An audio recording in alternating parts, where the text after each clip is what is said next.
조갑재 대표님이 한동훈 전 대표 만난 게 또 큰 화제가 됐었는데 예, 예. 내일 한 전 대표의 책이 나오는 날입니다. 근데 책 내용에 보면 비상계엄 선포 전후의 과정이 좀 담길 것 같아요. 지금 이 시점에 책을 쓰면서 등장하는 거 이거에 대해서는 어떻게 평가하시나요? 한동훈 대표는 작년 12월 3일 밤에 역사적 역할을 했어요. 예, 비상계엄령 선포 한 20분 뒤에 가장 빨리 메시지를 날렸지 않습니까? 네. 그죠? 이것은 불법이다. 국민과 함께 먹겠다. 그리고 국회로 국회 안에 모여라. 들어갔죠. 그리고 군경에 당부한다. 부역하지 마라. 동조하지 마라. 네. 예, 반대하는 사람은 우리가 보호하겠다. 이거 아주 핵심적인 메시지를 날려가지고 사실은 여당 대표가 그렇게 한다는 거 어렵지 않습니까? 네, 그래서 계엄 사태를 진압하는데 상당히 큰 공을 세웠습니다. 저는 그건 역사적 의미가 있다고 생각합니다. 네. 만약 그때 한동훈 대표가 가담해버리면 어떻게 되죠? 그래가지고 막 몸싸움을 하면서 민주당이 그 계엄 해제 표결을 못하도록 막았다 하면은 지금 국민의힘이 존재할 수가 있을까요? 예, 아니면 그 네. 당사에 옹기종기 모여가지고 그냥 뭐 구경만 했다면은 지금 국민의힘이 어떻게 돼 있겠습니까? 네, 그러니까 어떻게 보면 국민의힘을 살렸어요. 살렸는데 이제 탄핵 찬성하는 바람에 밀려났다가 지금 다시 새로운 국면이 만들어지고 있다고 생각합니다. 이번 탄핵 결정이 파면으로 나오면은 그거는 법리적으로라든지 역사적으로 한동훈 대표의 판단과 행동이 옳았다는 것을 추인해 주는 거거든요. 예. 그러니까 지금 다시 정치 무대로 돌아오는 것은 상당히 타임리하다는 생각이 듭니다. 오히려 지금이 타이밍이다 이렇게 보시는 것 같습니다. 조갑재 대표께서는 계엄과 부정선거 음모론에 반대하는 대선 후보가 보수당에서 예. 나와야 된다라고 얘기를 하셨는데 방금 말씀하신 한동훈 전 대표는 당연히 들어갈 것 같고요. 여기에 포함되는 게 오세훈 시장이나 안철수 의원 그리고 개혁신당까지 넓히면 이준석 의원 정도, 유승민 그렇죠. 전 의원 정도가 될 것 같은데 이 중에 가장 조건에 부합하는 사람이 있나요? 너무 답정너인가요? 그런데 예. 가장 적극적으로 반대했던 사람은 두 사람이죠. 세 사람이네. 예. 한동훈, 안철수, 이준석. 예. 그죠? 네. 근데 뭐 오세훈 시장도 계엄에 반대고 탄핵에 찬성했는데 요새 예. 탄핵 찬성 이야기를 좀 적극적으로 하지는 않더라고요. 네. 그러니까 지금 국민의힘이 이제 고민에 봉착할 텐데 네.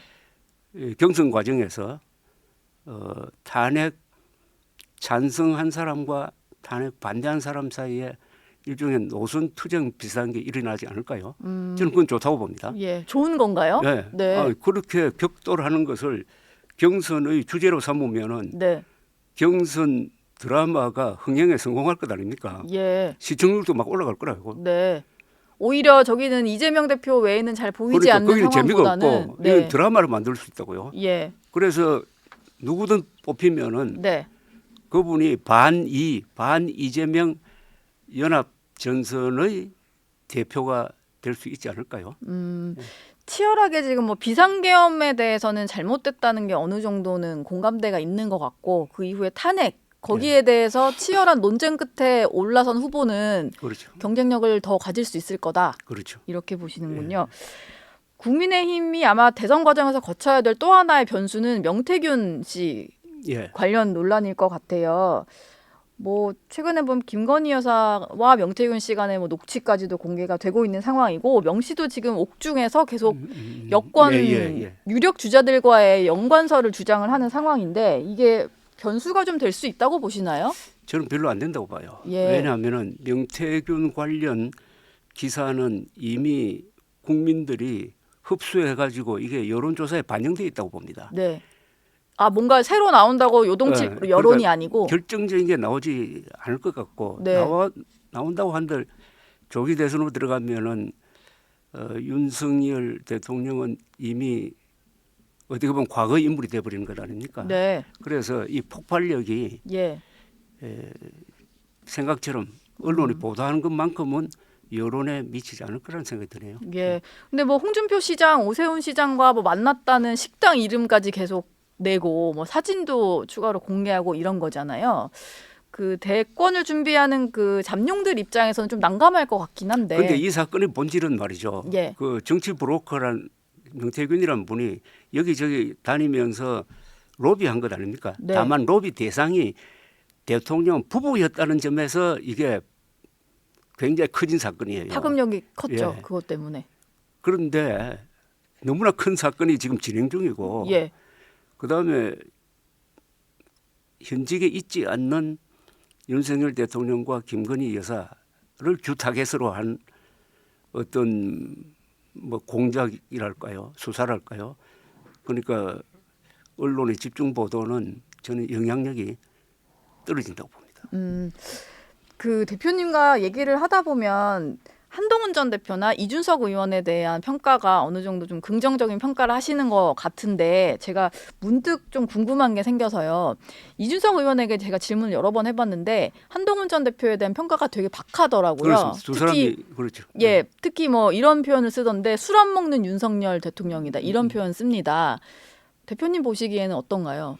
두 분 다 예, 한국의 보수를 혁신할 수 있는 사람이라고 생각합니다. 예, 한국의 보수는 지금 부정선거 음모론에 빠지는 바람에 얼굴을 들 수가 없게 돼 버렸습니다. 예, 이 보수는 사실, 법치, 자유라는 3대 가치를 가져야 그게 보수입니다. 네, 이번 탄핵 개헌 과정에서 이걸 다 놓쳐버렸어요. 다만 한동훈, 이준석 두 사람이 이 3대 가치를 지키는 입장에 서 있어요. 예, 그러니까 두 사람이 한 분은 52살이죠. 예, 한 사람은 40살이고 나이도 50, 40이고 예, 그다음에 그 경력이 확실합니다. 정치인으로서 경력을 쌓았어요. 특히 최근에는 한동훈 대표가 계엄에 반대함으로써 예, 그리고 뭐 두 사람 다 독서량이 많고 아주 행동이 기민하고 네, 또 새로운 스타일의 보수적 정치를 할 수 있는 분이라고 생각을 합니다. 그러니까 두 사람이 경쟁하면서 예, 보수, 새로운 보수.